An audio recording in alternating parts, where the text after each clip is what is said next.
What's up, my 1111 YouTube friends? Part 3 of the Indy 650 build. So, lots to go over in this one. We're just going to concentrate on the cylinders and the pistons in this video. I think that's pretty much going to wrap up this engine. I should be able to cover everything in this video. I've already got 2 cylinders on.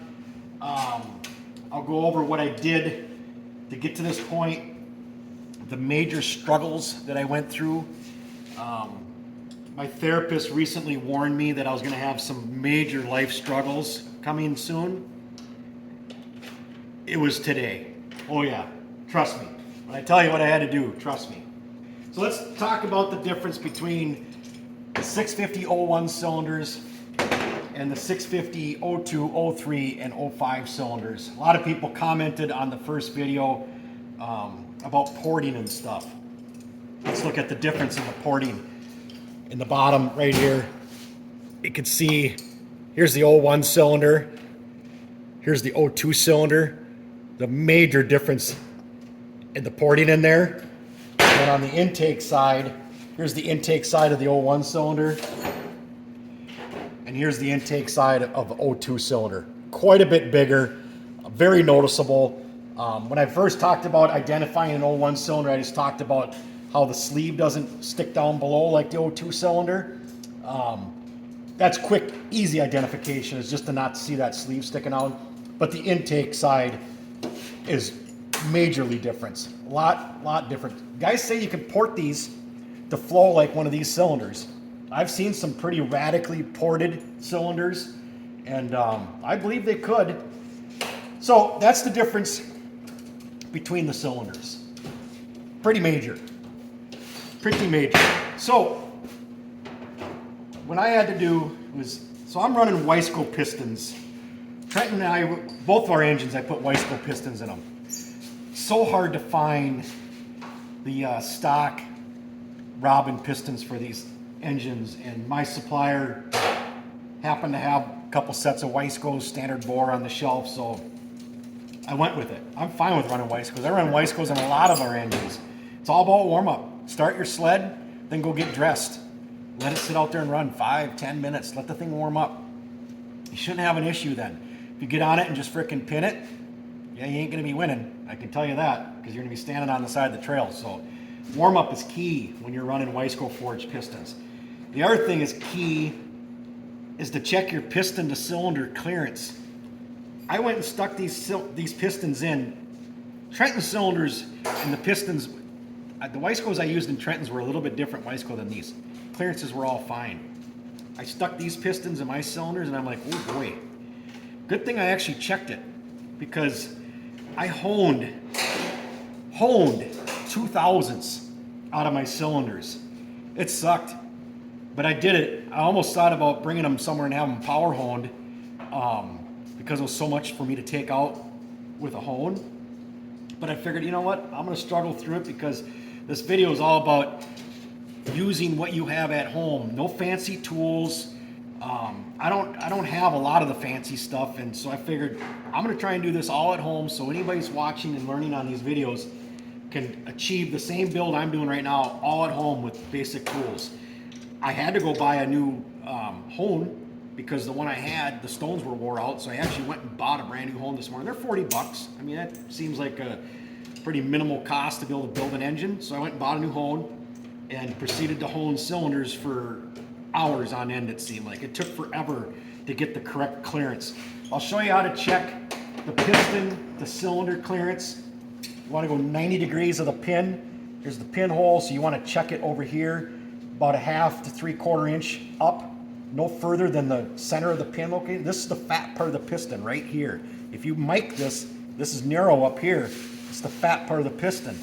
So if the piston clearance isn't correct in the cylinder, this is where you're going to get your scoring on your pistons, is down here, because it's too tight. So you just set it into the bottom of the cylinder. You check it from the bottom down here, because this is your tight area down here. Feeler gauge. So this Wiseco says 5/1000ths clearance that it wants from the piston to the cylinder. I only have a 4/1000ths shim here. Next one was like an 8 or something. I have a 3. I couldn't come up with 5, so I figured I'd go with 4, and it's a little bent from trying to jam it in there and stuff, but I figured the bends are giving me a little bit of extra clearance, so 4. I just made sure I was able to get a 4 in there loosely. It goes in there loosely, so I know I'm at that 5 thousandths because this 4 is loosely in there. There's no way a 6 would go in there. So that's what I had to do to create that piston. I hope that wasn't too low. Anyways, right here, 4 thousandths shim or feeler gauge, 90 degrees from the pin. There's the pinhole. Here's how I'm checking my piston to cylinder clearances right there. And I'm a loose 4, so I should be right at my 5 thousandths is what Wiseco's calling out. Wiseco's saying they want their tolerance 5 thousandths on it. Polaris is 4 thousandths to 6.5 thousandths. That's what Polaris's clearance is. So a little bit different on a Polaris piston. So yeah, it was perfect with a Polaris piston. My tolerance was perfect. These pistons were actually 4 thousandths bigger than the stock Polaris pistons I had around. The used pistons I had, these measured 4 thousandths bigger, so it just made that tolerance too tight. So a lot of people, I think, that talk bad about Wiseco's, I think they're failing to check that part of it down here. Like I said, the piston's narrower on the top. If you're not checking your piston to cylinder clearance down here, you're going to have some grief. I could be wrong. Maybe they're checking it correctly and still having problems, but I think if I would have just stuck these pistons in without actually checking that, I would have had some issues. I guarantee I would have had issues. So please learn from that I went ahead and checked it. So staying with your ring end gap, this one I set at 15 thousandths. I check every cylinder and I mark my piston to cylinder, like number one. I go right down the line and check them all and I mark them all. So I put them right back in the same holes. You check your piston end gap, stick the piston ring in, and I'll take a piston, just stick it down on top of it, push it down a little ways. That helps square it up in the bore.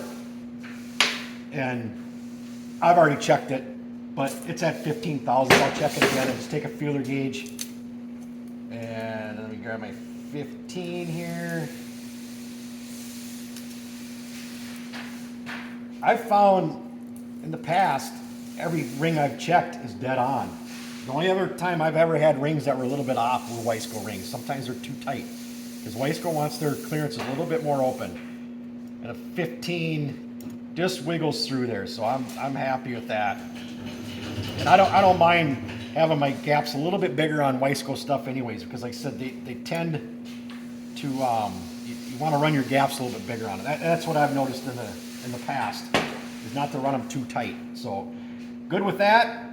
Let's get a piston on and slide the cylinder on. And let me talk about one other very important thing about a 650 cylinder. So I took apart all them engines, all them 5 engines, and half the cylinders were missing this alignment dowel. This goes in right here into the cylinder. Some of them fall out when you take the cylinder off. So if somebody's been in the engine, they pulled the cylinder off, and this falls out as the cylinder comes out, boom, there it goes. It's gone for life. They never noticed it. They go put the piston or the cylinder back on to see if I can wiggle this down on there and show you what goes on if you don't have that dowel in place. If you're missing one of them, your cylinder will go on, but your cylinder is allowed to rock on there like that because it doesn't have that alignment dowel in there. So if you put it on there and it's cocked like this, and you put your head on and torque everything down without that alignment dowel in there, your cylinder isn't sitting quite true. And I'm going to show you how I true my cylinders up before I even torque everything. All this stuff's still loose, so I'm going to show you what I go through to before I torque everything down. I'll show you what I do. So, but I just wanted to show these because my engine had never been apart before. So my engine had every single one of them, but this one happened to fall off when I pulled this cylinder off. Trenton's engine, somebody had been in there before, and he was missing half of these things. So I had to take some other old cylinders and use a blind bearing puller in there to actually pull them out of the cylinders. This one goes in and just falls right back out. So what I'm going to do is set it down on the stud and set the cylinder down onto it to make sure it's in there. But that helps line them cylinders up. So I just want to make sure I shared that with you because these are easy to overlook if that falls out of the cylinder. Like I said, usually they're stuck right into the cylinder like this one, and you don't have to worry about it. So just want to point that out to everybody. That's a key thing to look for when you're putting them back together. All right, I'll get ready to put together a piston here, and we'll come back in a few.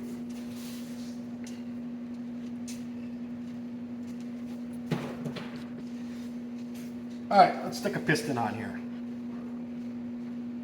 Arrow on the Wiseco's exhaust side. Polaris lists in their book of all they got arrows going towards the mag side, or they'll have a letter or a dot or something. Polaris's books list all that. Wiseco's goes towards the exhaust side. Another easy way to remember, and you can refer back to these videos at all times, the pins, the locating pins for the rings, intake side always. Because if you look where the gap on the rings ends up, it catches the port coming down, so the rings can't overstretch out and catch a port. If you put it on the exhaust side, the rings can open up when it goes below the exhaust port and catch the exhaust port. Bad deal will happen, very bad deal. So these are on the intake side. They actually follow the intake runner, and then the rings can't open up and catch the edge of the port. So just something to remember in case you don't have an indication on the top of your piston as which way it goes. Alignment pins, intake side. So I already got the circlip in on the one side already. Bearing. Grease. I like to put a little bit of assembly grease on the bearing. In and out. Put that on. 650s are very unique. They have this, I guess I'd call it like a thrust bearing or something that goes on either side of the rod bearing. So the dish part faces towards the rod. I put a little bit of grease on it. It holds it in place.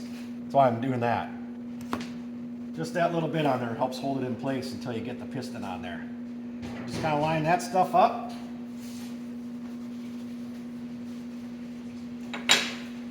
Piston pin. Let me find my piston pin.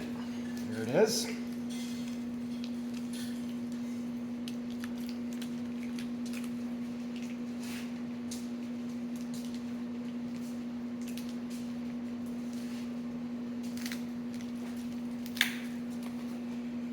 A little bit of grease on it.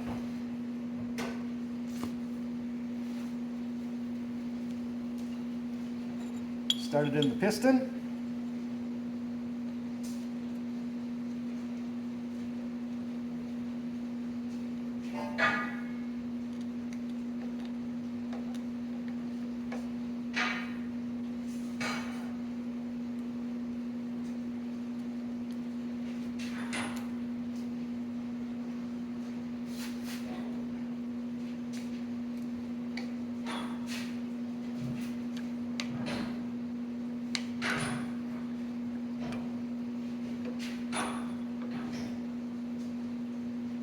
Sometimes you got to wiggle it.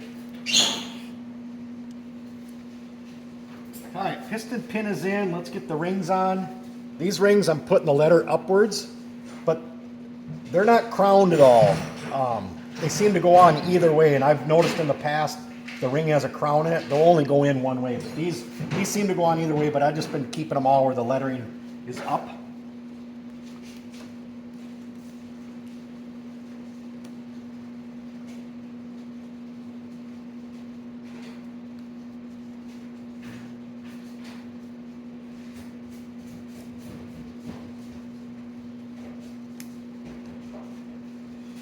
A little bit of dash of oil on it.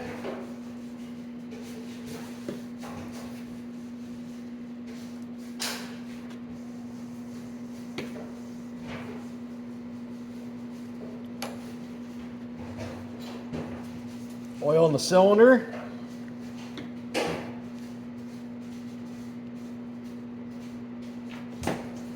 The alignment pin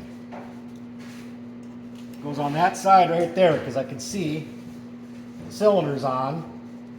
That's the corner that it's missing, is right there. So let me get this spun a little bit. Now for the fun part. They say they got blocks and stuff you can stick in here, but I use the weight of the cylinder to kind of let it go down onto it. It can be a complete fiasco sometimes, but once in a while, all the stars line up and goes well. Once in a while. If you're forcing it down at all, it ain't gonna go well.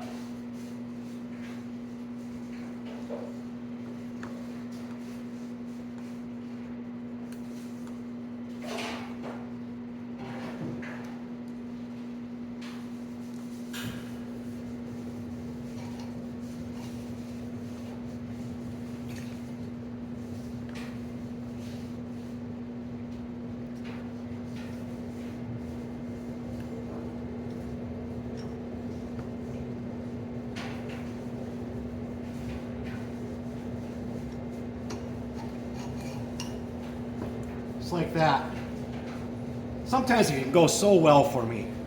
The other times I'm fighting. All right, next thing I want to talk about, and I think this is pure horse shit, if you ask me, but the head gaskets.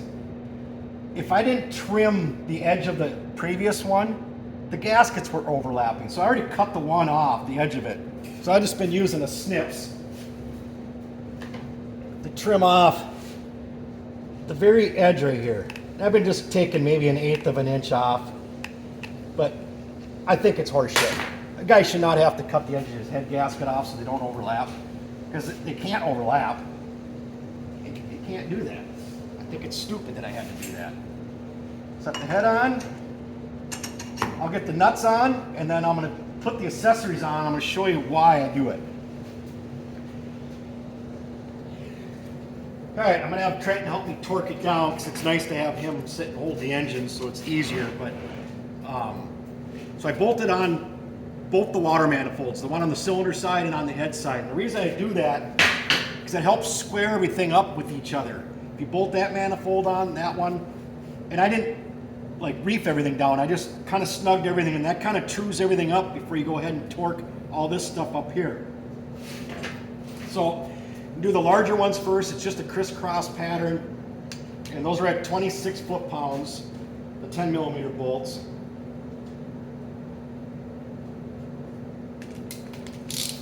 All right.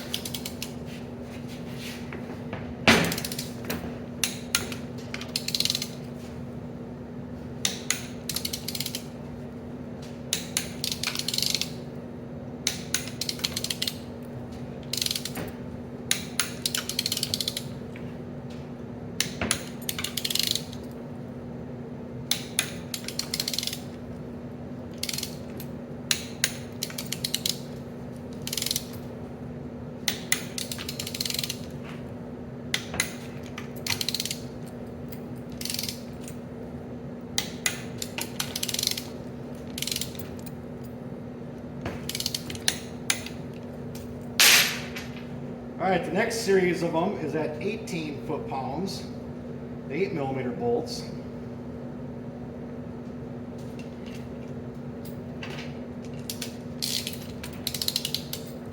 Whoop, wrong socket.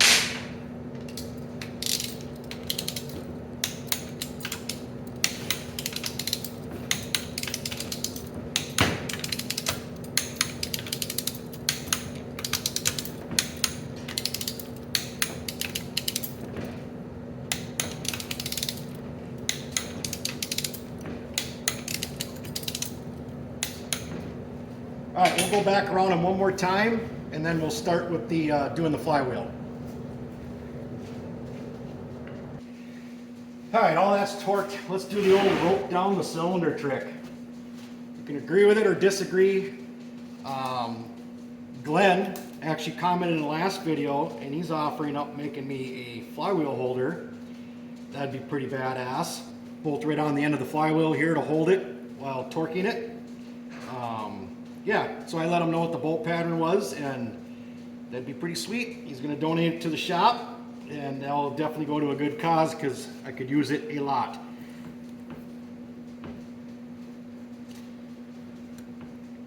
Okay, we got that in there. 65 foot-pounds. Whew, this is a lot. This one usually gets me. I put the glasses on here. Can't see. 65, that's a long ways up the torque wrench. Hold on, Hannah. Yikes. At least these old 6.5s have a nice little handle on up here. Whoop, my rope slipped. The rope didn't hold. That will happen once in a while.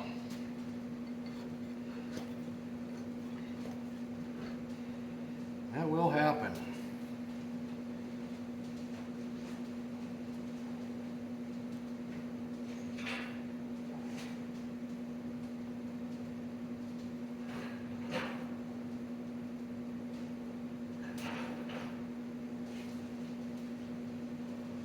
Jamming more in there.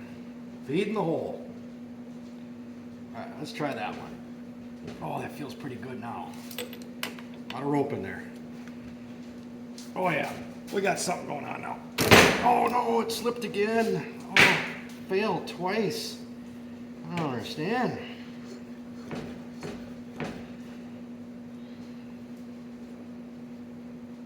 One more try.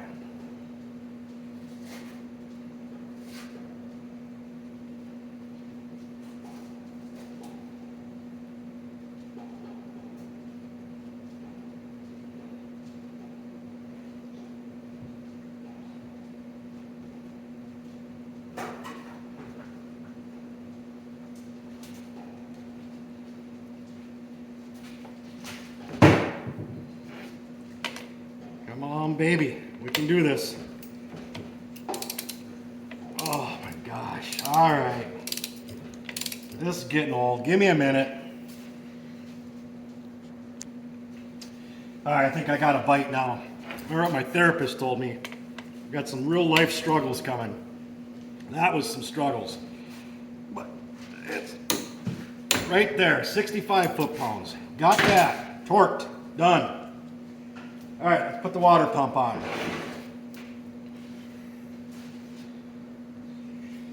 Well, there it is, everybody. That is the complete series on building an Indy 650 engine. What could possibly be better than one redhead? How about 6 redheads? Or in me and Trenton's case, 15 redheads now. Yep, we have 5 Indy 650s sporting these engines. It's pretty freaking badass if you ask me. We'll go through the torque specs again. Get your pen and paper out if you want to jot these down. Bottom case bolts, the 8 millimeters, 18 foot-pounds. The 10 millimeter bolts, 25 foot-pounds. Head bolts, the 8 millimeters are 18 foot-pounds. The 10 millimeters are 26 foot-pounds. All the smaller hardware on the water necks and on both sides, I just snug them. That's what I do. Same with the flywheel, I snug them. I think there is a torque on them. It's like 12 foot-pounds or 10, 12 foot-pounds. I just go snug as tight. Water pump, the belt, 1/2-inch deflection. Don't want it too tight. It'll wear out that bearing in that water pump. So just a 1/2-inch deflection on it. I might even be just a snitch snug. I might loosen it up a little bit, but it doesn't take much to drive this water pump. The belt ain't gonna slip. Ring end gap, 15 thousandths. Factory spec is 12 to 18. I set mine at 15. The factory piston clearance is 4.5 or 4 thousandths to 6.5 thousandths. That's your side clearance on your piston with the feeler gauge. God, I think that's about all of it. I just got to put my coils on and recoil and whatnot, but you don't need to watch me do that. Yeah, best of luck with building your engine. Hopefully it works out for everybody. I hope this helps. Hope this series helps anybody out that's looking to build an engine. You can refer back to it. I know years ago, Streeter's Garage, Tom Streeter did a series of builds on an Ultra engine. I probably watched each one of his videos. I think he maybe did 4 of them on that engine. I probably watched each one of them 15 times on my first Ultra engine I did.